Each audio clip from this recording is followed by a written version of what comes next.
You're watching News 3 Now, live at 4, moving forward.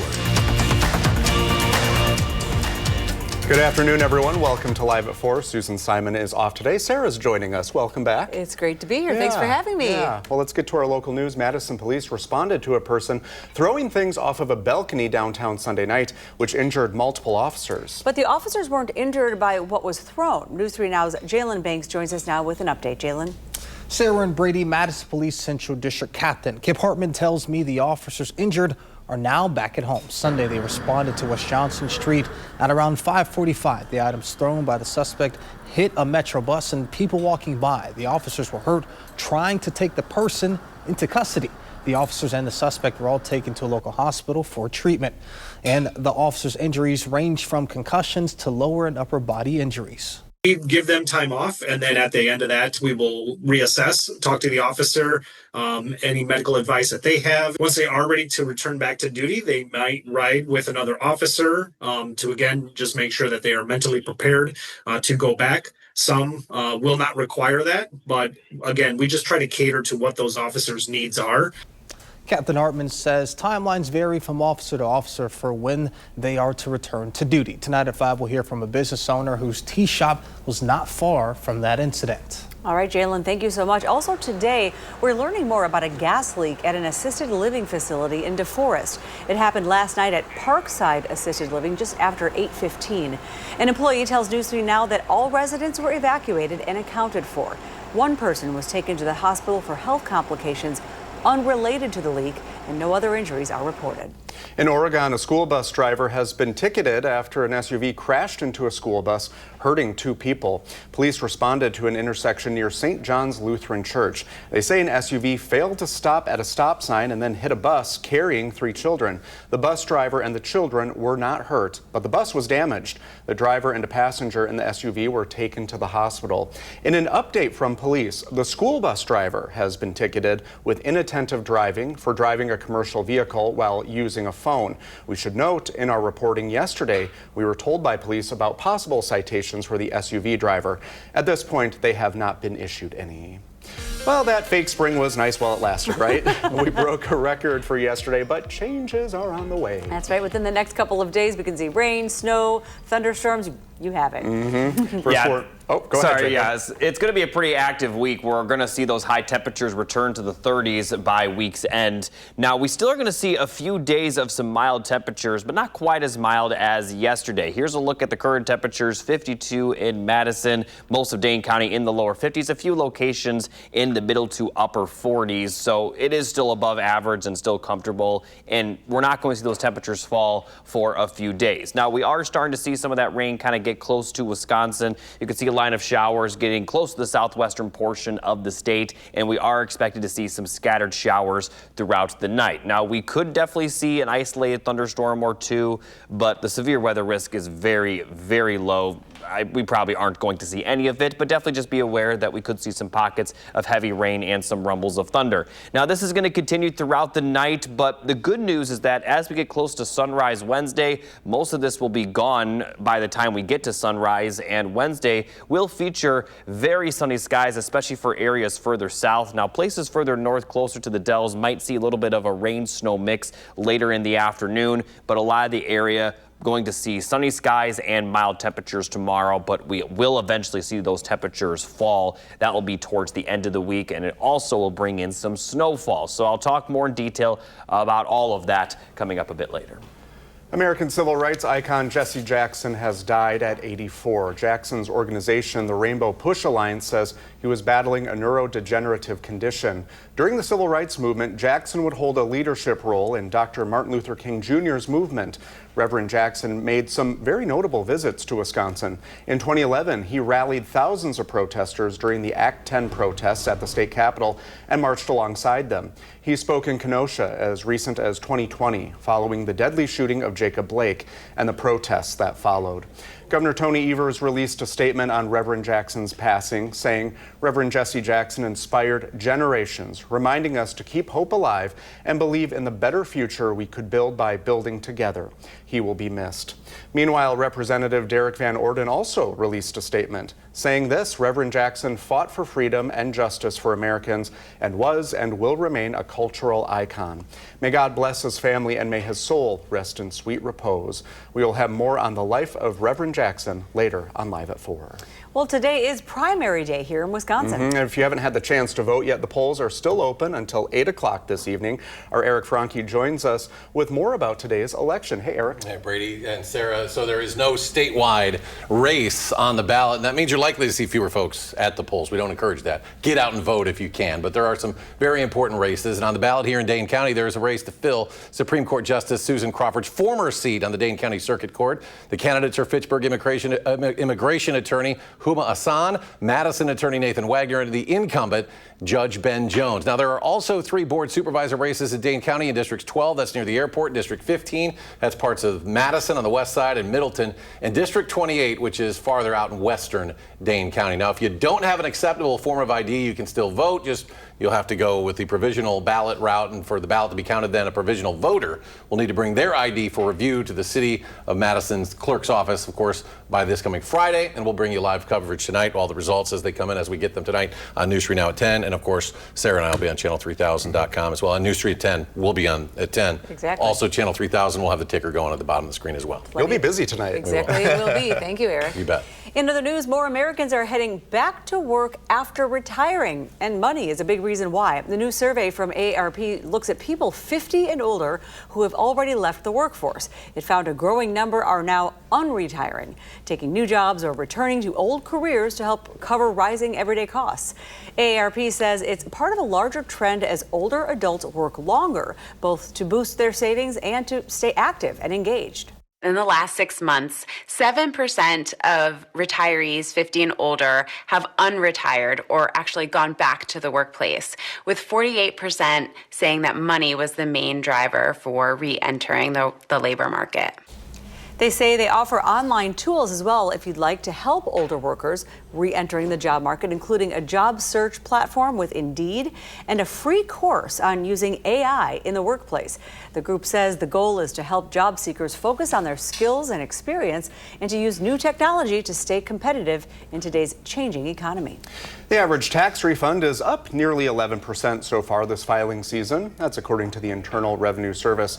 Through February 6th, the average refund stands at $2,290. That's about $225 higher than this time last year. Officials say that number is expected to climb as more returns are processed, including refunds tied to key tax credits that can't be issued until later this month. The filing season opened January 26th, and the deadline to file is April 15th.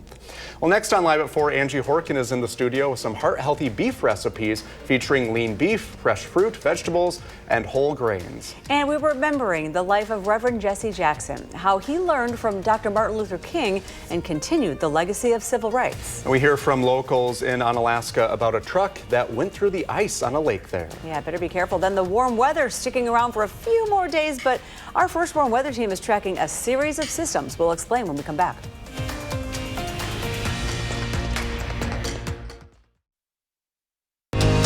You're watching News 3 Now, live at 4, moving forward.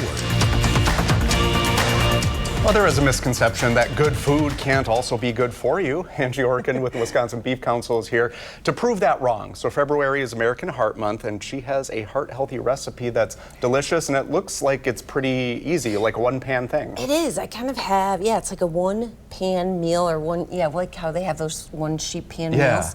That's kind of what this is, and it does make a large amount because I'm using a tri-tip roast. Okay. So tri-tip isn't super popular. It's becoming a lot more popular. It started out in California, very, very popular for smoked beef sandwiches. It's actually a bottom sirloin. So it's a bottom sirloin roast. It's not as tender as top sirloin, but you can get away with grilling it, roasting it. It's tender enough for that, or it's really good on the smoker. This one is about a little over 3 pounds. Sometimes I found them like 2 pounds. So this is kind of the whole roast, and it looks like a boomerang. It does, yeah. Well, we're not going to throw it though. Don't worry. You better not. No, it won't come back. It won't come back. It's got the 3 points, and then actually the grain runs 2 different ways. Oh, okay. So you kind of want to pay attention. Because you have to cut it in a certain way. It's best to cut it across the grain for tenderness, so that helps. Now, this also has a fat cap on it, very similar to a brisket. Okay. Corned beef brisket, which we'll be making next month. I would flip that over and put that on top to cook it, because then your fat kind of gives it moisture and cooks down. But I just have the meat side up now. So I have kind of a marinade or sauce on the vegetables and the tri-tip, and all it is Italian dressing, some sun-dried tomatoes, and a little water. Yeah. And I process that in my food processor or blender. I threw it in the jar for travel, and then you toss sweet potatoes and red peppers, and honestly, any vegetables you like. Kind of like whatever you have, I'm sure. Yeah, exactly. I got red peppers and sweet potato, and then I put that sauce tossed with them, and then also all over the tri-tip. Insert an oven-safe meat thermometer. It goes in the oven about 425 degrees. Yeah. And then just watch your thermometer. A smaller one will take about a half hour. These bigger ones probably about an hour. Okay. So. And this is lean, right? This is a very lean cut. So a nice tip, if you're heading to the supermarket and want to find a lean cut, look for loin or round in the name. Okay. So all of those rounds, rump roast, eye of round, they're very, very lean. Yeah. But they need a little love because they need to be marinated and tenderized. That's why we have this marinade here. And then your loins, so your tenderloins, your strip steaks, which is the top loin, the tri-tip, which is the bottom sirloin, top sirloins, all of those too, even the T-bones, because that's your tenderloin and your strip steak. So that's a nice tip. And here is the finished product, cooked to like medium rare. Cut it in a special way. I cut it this way, and then I kind of cut it that way, because you can see how the greens went different ways. And then you can always top with some fresh shredded or grated Parmesan, excuse me. Just look a little fancy. Yeah, so this is our roasted sun-dried tomato tri-tip with sweet potatoes and red peppers. The recipe's on beeftips.com, and click on As Seen on TV, and then I've got other recipes there and a link to our whole collection. We have a whole collection of recipes that are American Heart Association Heart Check certified. Oh, very good. So they fit into a heart-healthy lifestyle. Wonderful. Thank you, Angie. You're welcome. Well, it sounds like a good one-pan sheet meal type of weather that is coming up, Jacob, as fake spring is, well, no more. Yeah, and we're going to be feeling like winter towards the end of the week with the snowfall and the cold temperatures. But as you look at the 3 things you need to know, rain's expected tonight, maybe a few isolated storms. Then the snow chance will be Thursday night and Friday, which obviously means we will see those colder temperatures once we get to that point. So looking at the precipitation forecast, we'll see some scattered showers and a few isolated thunderstorms tonight, but it really is only going to be in the form of rain because temperatures are so mild. But the good news is that all this rain looks to clear out very early for Wednesday, and then for tomorrow we'll see plenty of sunshine, but again, maybe some light rain or snow for areas north of the Dells, Dane County and areas south. Expected to see dry conditions all day with the sunny skies, although it will be windy. And once we get towards Wednesday night, we'll see clear skies for just about everybody, maybe some lingering clouds in northern Wisconsin. Then Thursday comes, light precipitation early, maybe even a little bit of freezing drizzle at times, but for the most part, just going to see some solid rainfall, and it mostly will be light early, but once we get towards the afternoon and evening, we'll see more consistent rain move back into the area, similar to today in the sense that we could see a few isolated thunderstorms. But the difference between tonight and Thursday is tonight's going to be all rainfall, but Thursday we're going to see some snow. Now, as we look off to the west, that rain will transition to snow much earlier than for Dane County and surrounding areas. But once we get towards the later overnight hours, and certainly by Friday morning, we will see precipitation in the form of snow, although right now for Dane County and surrounding areas, the accumulation potential is not very high. But looking at the areas that could see that accumulation, and this is beyond, a half inch that Dane County may see like a dusting to a ½ inch, but the areas in blue, this is where we could see maybe about 1 to 4 inches, possibly even a little bit more for isolated locations, but there's still a lot of uncertainty as to where the most snow will be. But in general, areas further to the west and northwest have the best potential for that snowfall accumulation. Now, we're also going to be very windy, especially tomorrow, where we will see gusts up around 35 miles per hour, but the winds will be out of the southwest, which will help keep those temperatures very mild. Then the winds will calm down before they pick back up for Thursday night into Friday. And by this point, Friday, gusts could be up around 35 to 40 miles per hour, but they'll be out of the northwest, which will drop those temperatures quite a bit. So looking at the temperature forecast, still going to be the 50s the next 2 days, but 30s are in the forecast for the weekend. All right, back to normal. Thank you, Jacob. Coming up on Live at 4, we are learning more about the deadly shooting in Rhode Island that took place at a hockey game. Then the world is remembering Reverend Jesse Jackson and his contributions to advancing civil rights in our country. Plus, for the last time as governor of Wisconsin, Tony Evers will be delivering the State of the State address tonight. Our Ellie La Liberté gives us an idea of what to look for in tonight's speech. And everyone loves a good laugh now and again, but did you know it's good for your health? In our Time for Kids segment, we explore how laughter can make for a healthier life and how adding just a little bit of silly to your day can make us all feel better.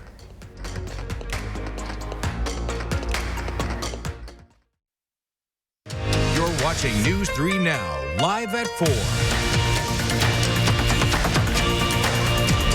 Welcome back, everyone. The numbers on Wall Street after the markets were closed for President's Day yesterday. Limited movement. The Dow was up 32 points, the Nasdaq up 31, and the S&P 500 gained just 7.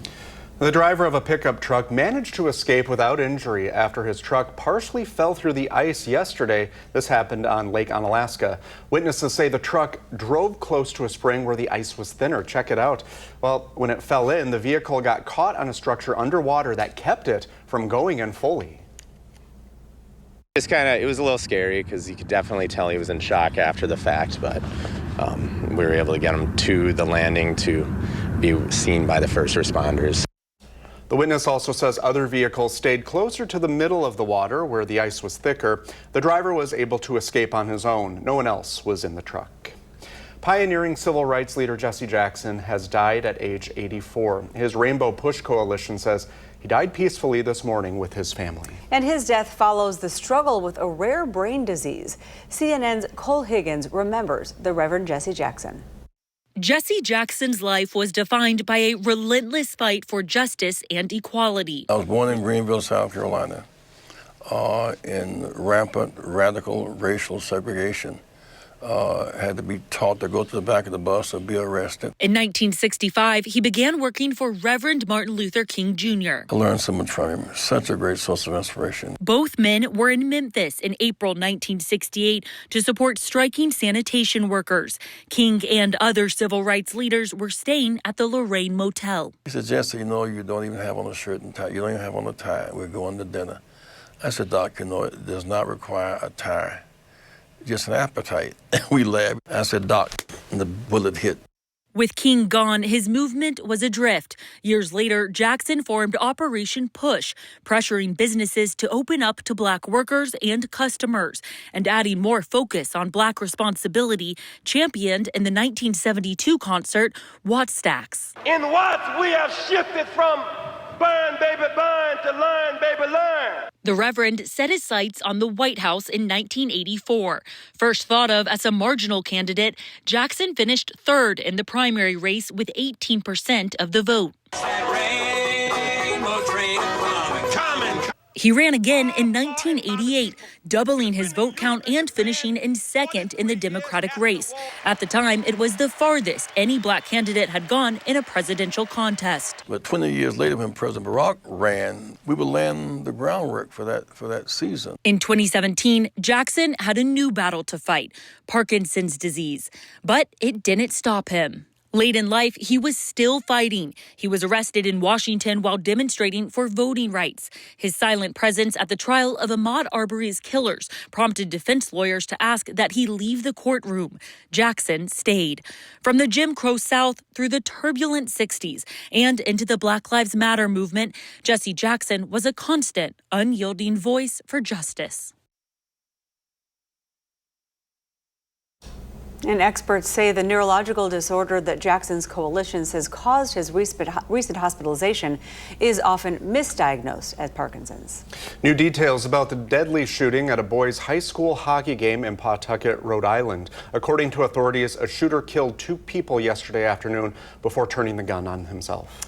3 others are in critical condition after what's being described as a targeted incident related to a family dispute. CBS News' Jared Hill has the latest. It's the moment a high school hockey game devolved into chaos Monday afternoon. Players rushing off the ice as gunfire echoes through the Rhode Island rink.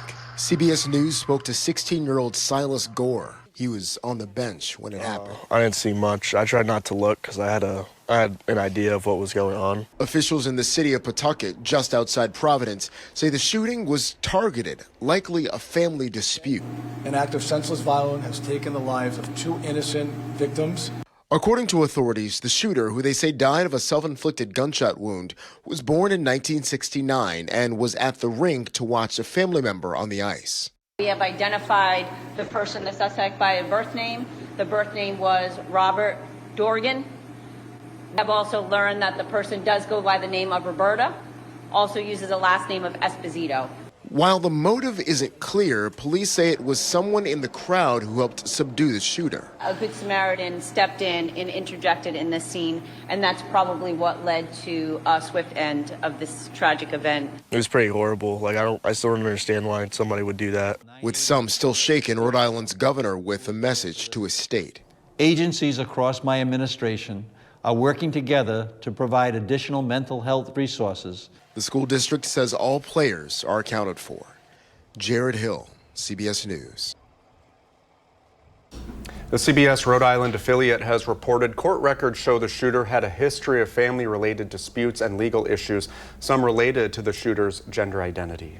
Coming up on Live at 4, it's Fat Tuesday, the day just before Ash Wednesday. We hear how locals are celebrating their annual traditions. And laughter is good for our hearts, for our health, and for our families. In this week's Time for Kids segment, we learn how many are using laughter to live a better life. And Governor Tony Evers is getting ready to give his final State of the State address tonight. We'll take a look about what you can expect. And the First Warn Weather Team said over a week ago that we could see a few thunderstorms tonight. Jacob tells us if we still have a chance of storms overnight.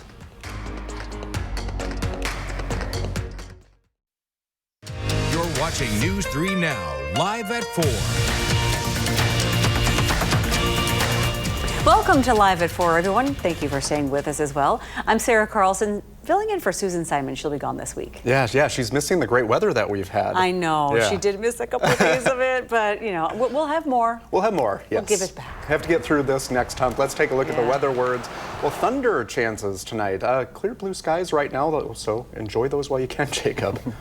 Yeah, we are starting to see some of those showers kind of move into our region, and that will bring in a good chance of rain tonight with that small chance of some thunderstorms. So as we take a look at the current radar, you can see that line of some shower activity getting very close to southwest Wisconsin. Now, we are going to see mostly light rain for the next few hours, but some heavier precipitation could move in a little bit later. So scattered showers next couple of hours, but once we get a little bit later in the evening, you can see some of the darker greens and even some yellows and reds pop up, but a lot of this is going to clear up once we get towards sunrise Wednesday, and by the time we get to tomorrow, we're still going to be mild and will be pretty sunny as well. So showers and maybe a few storms tonight, but that first round of precipitation is not going to impact the temperatures too much. Overnight lows are not going to be that low at all compared to the temperatures right now, only dropping into the middle and upper 40s for a lot of the area. And as I mentioned, tomorrow is going to still be mild. We'll have highs back in the 50s with plenty of sunshine.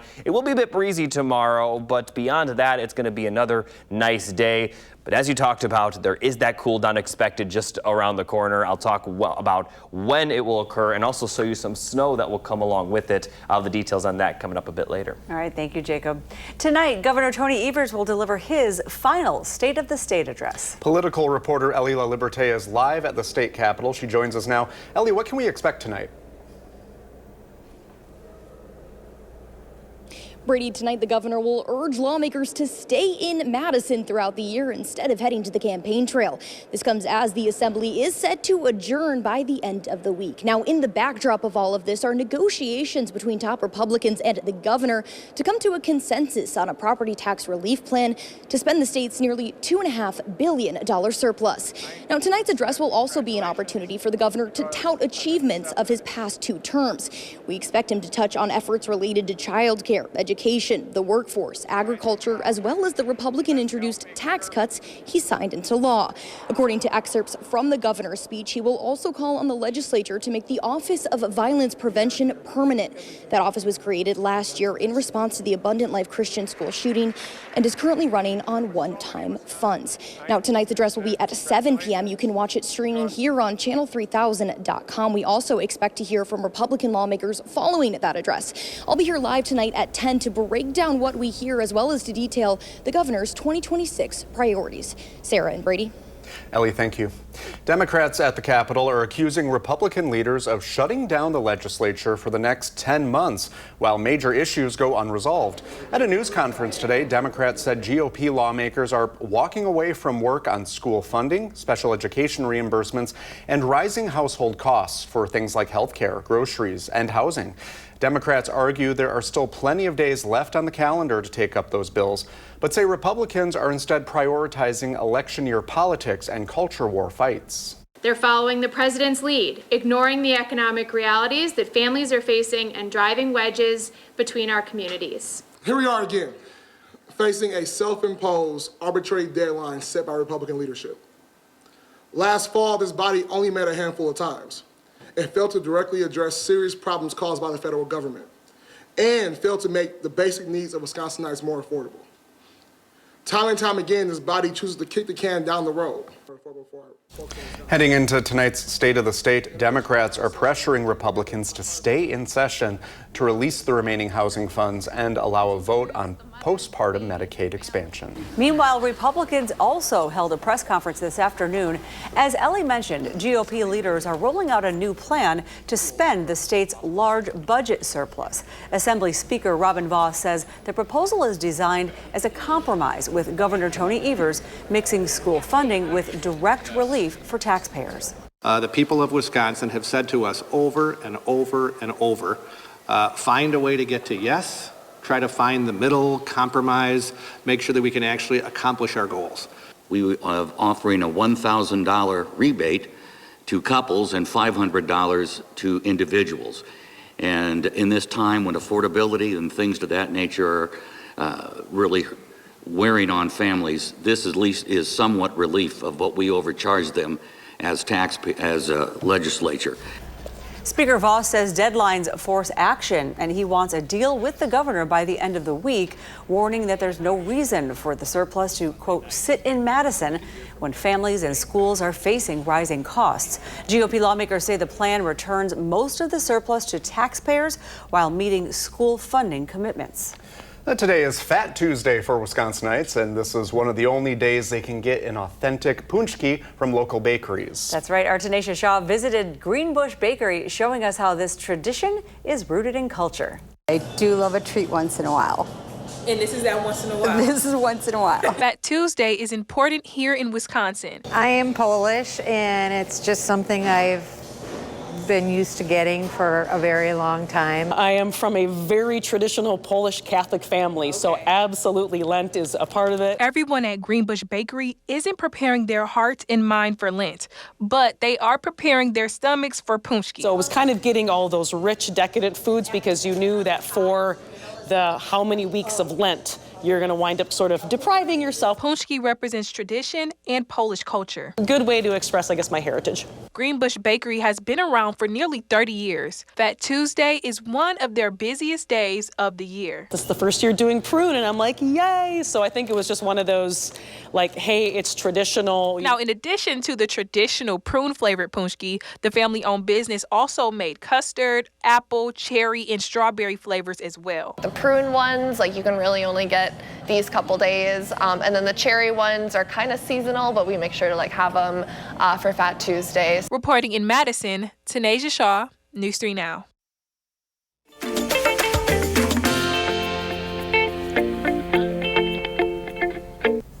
In this week's Time for Kids, a recipe for health, we're taking a moment to laugh a little, because research shows it's actually good for your health. You should do that more often. Well, SSM Health doctors say that a big belly laugh can actually lower stress hormones, help your heart, increase good cholesterol levels, how about it, and boost your overall mood. Kyrian Lee visited Lincoln Elementary in Madison, where 5th graders shared their silly, creative short stories and proved a little laughter goes a long way. And who makes you laugh? My sister and friends, because my sister makes me do TikToks and stuff. My friend Frobro makes me laugh. My dad makes me laugh by telling me really funny Star Wars memes. Me and my little sister make each other laugh. I like to make people laugh, and I love to laugh. I think this 5th grade class makes me laugh a lot. I told you they're a little silly. Once upon a time. Boom, everything explodes once you go to a different planet. You are 3 years old, and you love dumpsters. I also grabbed my big brother and put him into a box, then delivered him all the way to China. My mom told me to put the trash away. You sent all the chickens and quails to the next galaxy. I said chicken to a frog.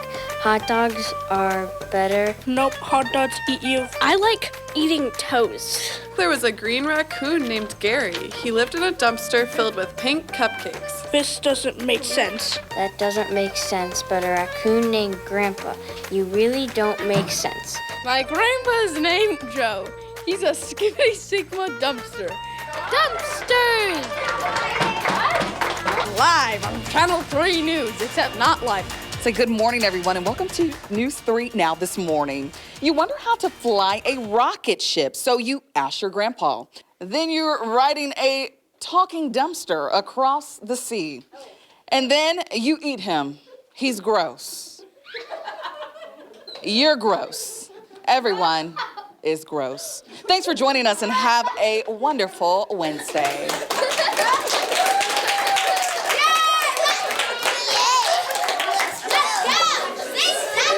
Well, they had fun with that. Kyrian got in on it. Exactly. I love it. What makes you laugh? Lately, it's been clips of the late, great Catherine O'Hara. Oh, everything wow. she did, you can find anything from her career on YouTube, and that's been putting me in a good mood. What about you? Yeah, probably the very, I don't know, adolescent sort of video. Yeah. Stupid stuff. Some of it might be AI, but I still giggle, and so that's good enough for like 10 or 15 minutes, and then I have to stop, or I will turn into the teenager that my children once were, and yeah. You can regress a little bit. That's okay. It's true. Maybe that would make me laugh. I could use it. All right. Well, next on Live at 4, we have some fun details to share about the best of Madison from our friends at Madison Magazine. And then we told you about them opening yesterday, and now people from all over are visiting the Apostle Ice Caves in northern Wisconsin. We'll have a look at what all this excitement is about. Then our First Warn weather team has been tracking this week's storm for 2 weeks. After the break, we check in with Jacob to see where things stand now.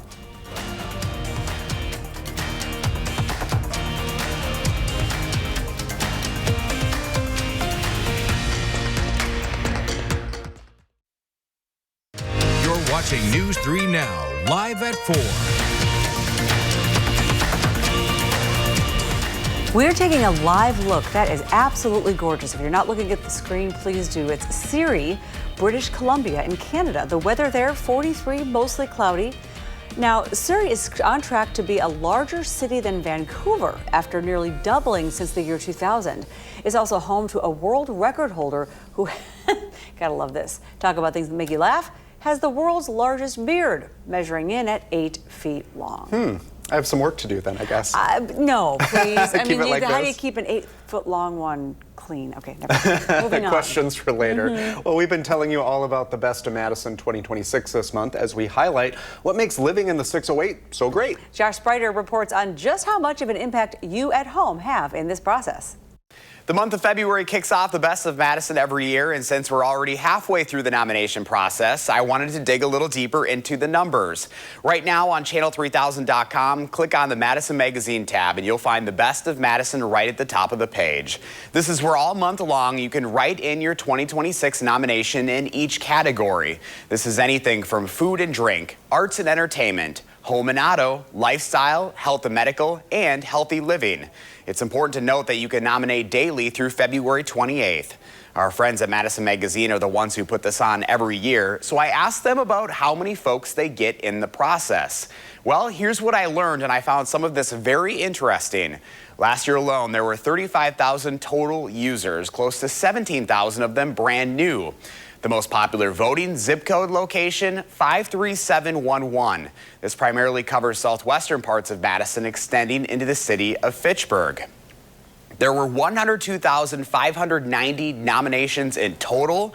And get this, the total votes, 296,332. That is a big number, almost 300,000. And finally, the most popular age range of voters, 35 to 44. So here is your chance to be part of something pretty cool and unique to the Madison area in the year ahead. A heads up, round 2 and the final vote comes in June.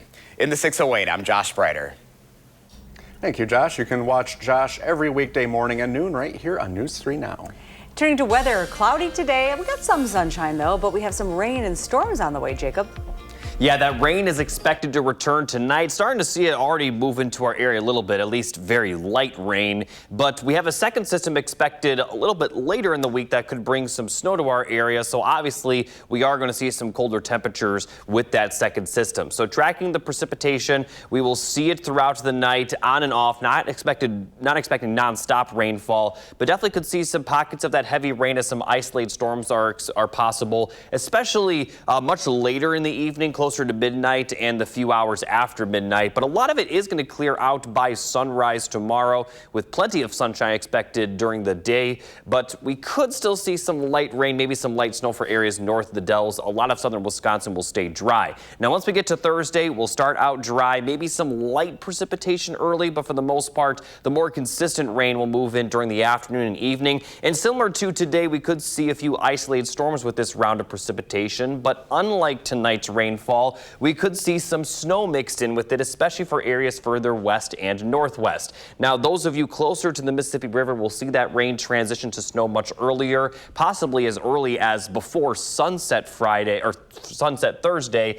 But the Dane County and surrounding areas won't see that transition until closer to midnight. And by that point, the precipitation will be pretty light. But if we do see any precipitation Friday, it will be in the form of snow. Now, looking at the potential for accumulation, right now it's for areas further to the west and northwest. Now, Dane County could still see maybe about a ½ inch, but those areas in blue right here, you have the potential to see possibly an inch or more of snowfall accumulation.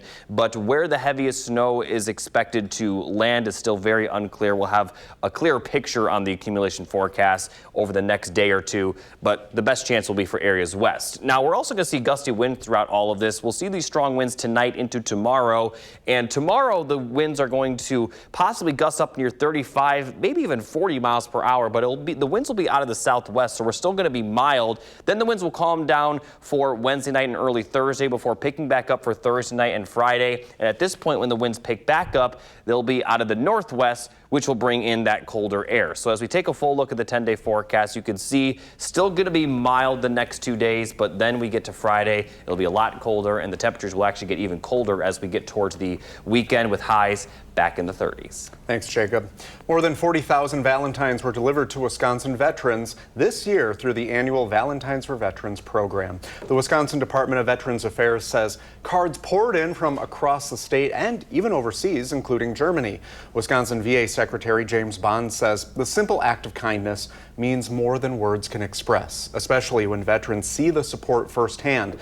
Leaders personally delivered gift bags filled with handmade cards to veterans, sharing messages of gratitude with those who have served. That's lovely. Well, you remember the ice caves we told you about in northern Wisconsin yesterday? Well, people from all over the state have been heading there, probably other states as well, to check them out. The Myers Beach Ice Caves border the shores of Lake Superior and are now open to the public and gorgeous. Look at that. The caves are located on the Apostle Islands National Lakeshore, and it's the first time in 11 years conditions are allowing people to roam the caves. And crowds were also boosted because of yesterday's holiday, creating long lines. Some people waited for a shuttle to get there for as long as 3 hours, but clearly worth it. And sunshine too, my gosh. Oh, one of these days I'll have to make it up there. Exactly. Well, there's still more to come today at 4. We are bringing you the 4 most important stories of the day in the afternoon sprint.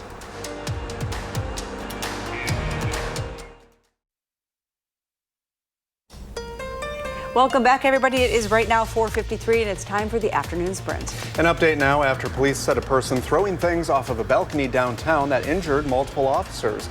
The Madison Police Central District captain says the officers who were injured are all back home. Their injuries ranged from concussions to lower and upper body injuries. The captain says timelines vary from officer to officer for when they return to duty. In Oregon, a school bus driver has been cited after the SUV and school bus crashed, hurting 2 people. Now, people say that the SUV failed to stop at a stop sign and hit the bus carrying 3 children. The driver and the children were not hurt. And in an update from this case from police, the school bus driver has been cited with inattentive driving for driving a commercial vehicle while using a phone. We're learning more about a gas leak at an assisted living facility in DeForest. It happened last night at Parkside Assisted Living just after 8:15. One person was taken to the hospital for health complications unrelated to the leak, but no other injuries have been reported. American civil rights icon, the Reverend Jesse Jackson, has passed away at the age of 84. Jackson's organization, the Rainbow Push Coalition, says he was battling a neurodegenerative condition. During the civil rights movement, Jackson would hold a leadership role in Dr. Martin Luther King Jr.'s movement. And here's a final look at your 10-day forecast. Still mild the next couple of days, but we'll see that rain tonight, mostly clearing out by sunrise tomorrow. Then that second system will bring some rain and then potentially some snow on the back end of that system for Friday. And then that will see those colder temperatures towards the end of the week for the weekend. So it's going to feel a lot more like winter, but the weekend temperatures is kind of where we're supposed to be this time of the year. Back to reality. Exactly. All right. We're back with a look at what we're working on for News 3 Now at 5.